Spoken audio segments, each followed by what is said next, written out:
sucre naturel ou ajouté, quelle différence? Le sucre appartient à la famille des glucides, des nutriments que l'on trouve dans l'alimentation et qui fournissent à notre organisme l'énergie nécessaire à son bon fonctionnement. Les glucides sont divisés en deux catégories.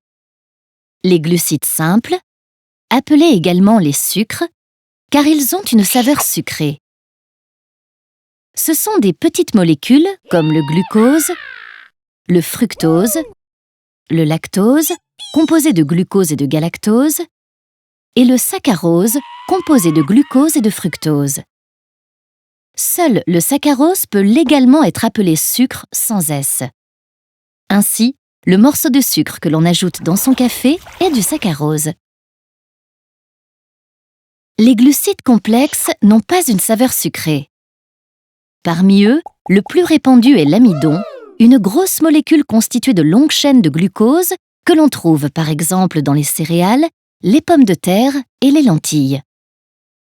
Revenons aux glucides simples ou sucres avec un S.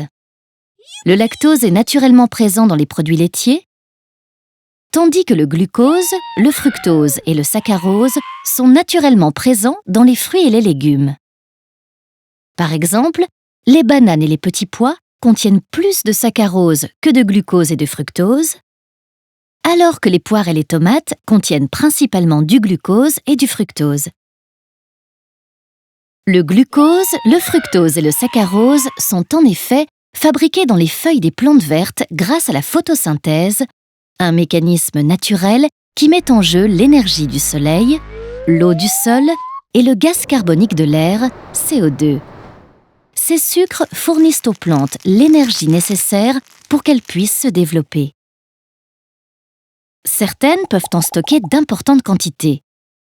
C'est le cas de la canne à sucre et de la betterave à sucre qui contiennent majoritairement du saccharose que l'on extrait grâce à différentes actions mécaniques. On le retrouve ensuite dans nos cuisines sous le nom de sucre roux de canne ou de sucre blanc de betterave.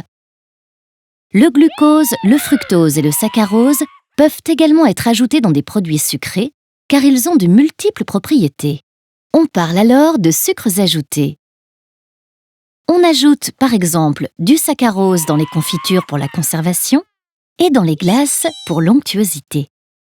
Ainsi, contrairement aux idées reçues, les sucres ajoutés et les sucres naturellement présents ne sont pas différents, car ils sont tous produits de la même manière par les plantes.